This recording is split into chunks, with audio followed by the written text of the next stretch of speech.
If you measure people's wealth by how lavish their lives are, you're about to be astonished. Seriously, these 10 extremely wealthy individuals lead scandalously normal lives, to the point where it's frustrating. What's the point of having $110 billion if you can't splurge on a solid gold car, a luxurious tank, or simply stick with the classic and buy a $500 million yacht? Well, these 10 billionaires have something else in mind. Number 10, Chuck Feeney. You might wonder what a man worth $1.5 million is doing on this list. After all, that's not even as much as a single car in Jeff Bezos' garage. Yes, as of 2022, 91-year-old Chuck Feeney is worth only $1.5 million, but just 2 decades ago, he had over $8 billion in his bank account. You might think it takes a lot of cocaine and prostitutes to spend $7.9 billion in just 2 decades, but for this Irish-American businessman, a frivolous lifestyle was never a goal. Not only did he not spend this staggering amount on luxury substances, luxurious vehicles, and expensive gifts for ladies of the night, but he donated it all to charity. Chuck entered the 9-0 Club in the mid-1990s, mainly due to his duty-free liquor business in Asia that he started in the 1960s. Feeney sold duty-free alcohol to American soldiers stationed in Korea and later expanded to other countries. His business took off when, in the early 60s, he became the exclusive duty-free seller in Hawaii. In the 70s and 80s, his duty-free shops became the world's largest travel retailer, which brought Feeney immense wealth and power. However, he was not interested in either. He secretly gave away all his fortune while living a modest and unspectacular life. In 1997, after a legal battle with his former partner Robert Warren Miller, Feeney emerged as the man behind countless charitable works and donations. Forbes dubbed him the billionaire who wanted to die broke. Later, they also called him the James Bond of philanthropy, as it became clear that he donated around $8 billion to charitable organizations that inspired people like Bill Gates, Jeff Bezos, and others to give away a large portion of their earnings. Still, none of them live as modestly as Chuck. Today, at 91, he lives in a San Francisco apartment and has a pension fund of $1.5 million. He no longer has cars or houses. He only has one golden item: his heart. That's what I call impressing the wealthy. Number 9. Tim Cook. Have you heard of a small tech company called Apple? You probably have noticed them around. It's hard to miss a company worth $2.4 trillion. Well, its CEO, Tim Cook, unlike the company, has a mere $1.8 billion in his bank account.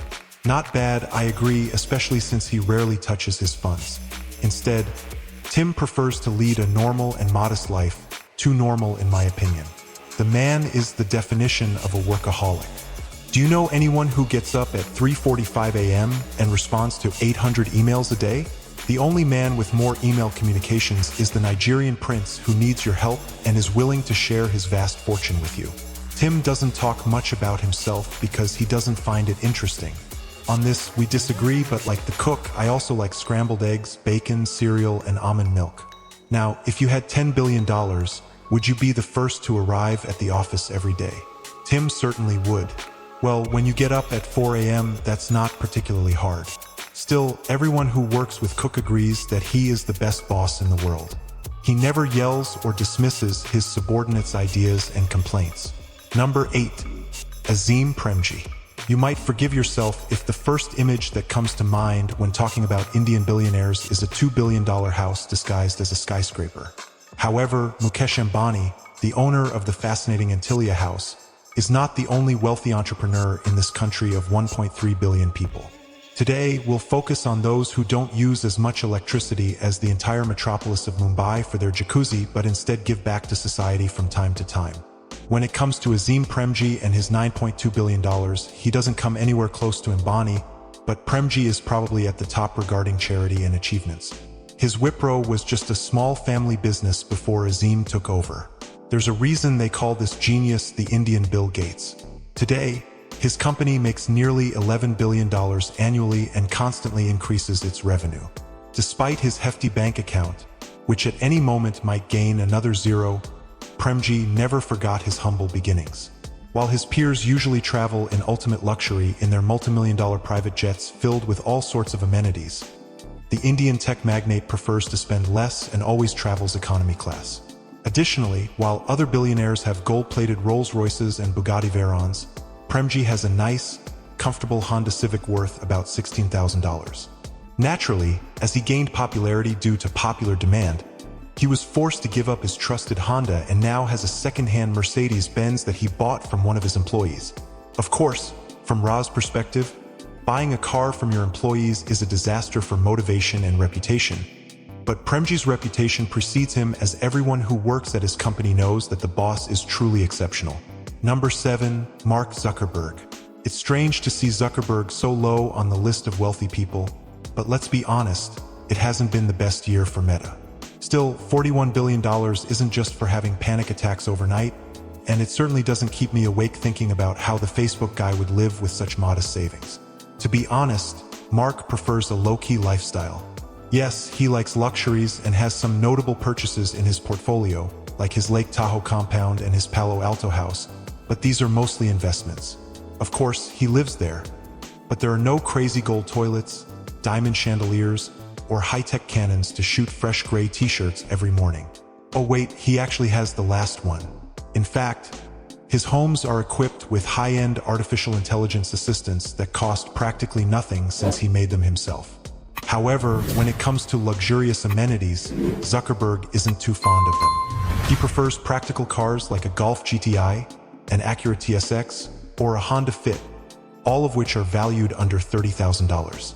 What he does spend money on is vacations for his family and a lot of charitable works, spending billions on funding medical research and programs that benefit others. If he could make Facebook less of a marketing trap, that would be great. But hey, giving a platform to meaningless ads that offer you nothing in return for a lot of money can also be considered a charitable act, right? Number 6. Ingvar Kamprad. Can you believe that a man who managed to create Legos for adults while taking away all the fun is worth $42.5 billion? I suspect it's monopoly money, but when you realize I'm talking about the owner of IKEA, this figure seems a bit more accurate. People who have never had to assemble an IKEA wardrobe don't know what desperation is.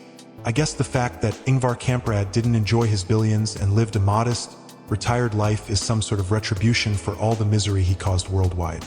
Jokes aside, the furniture magnate was a self-made billionaire who didn't let money get to his head. Kamprad founded IKEA when he was only 17 years old, and the brand quickly took over the world. While his finances soared and wandered between Venus and Mercury, his lifestyle remained the same. Throughout his life, he only flew economy class and never replaced his 20-year-old Volvo with a new one. But that's not all. He apparently always bought his clothes at a flea market to save some money and preferred to get his hair cut in third-world countries since $22 seemed too expensive for him. I don't think he had any chance of becoming the best friend of the Sultan of Brunei, who once paid $20,000 for a simple haircut. Number 5. Ortega. You might not know who Amancio Ortega is, but his $62.1 billion suggests you should. Although Ortega himself is not a superstar like other billionaires, his most famous fashion brand, Zara, is undoubtedly among the most popular in the world. The Spanish brand can be found worldwide with its cheap yet stylish clothing lines. Unfortunately for all the paparazzi and gossip media, Ortega never cared much about his image. The brilliant retailer who turned a small clothing shop in La Coruña into a global empire only gave 3 interviews in his entire life. Unlike most successful designers, he didn't move to live it up in Paris or Milan but stayed right where he was born, in La Coruña. To top it off, despite his success, he continued to have his morning coffee at the same cafe as always. A man of habits, it's no wonder he liked to wear the same clothes as always and have lunch in the company cafeteria surrounded by all his employees. I'm not sure how that's not a security threat, but well, I've never owned a global fashion brand, so who am I to judge? Number 4. Alice Walton.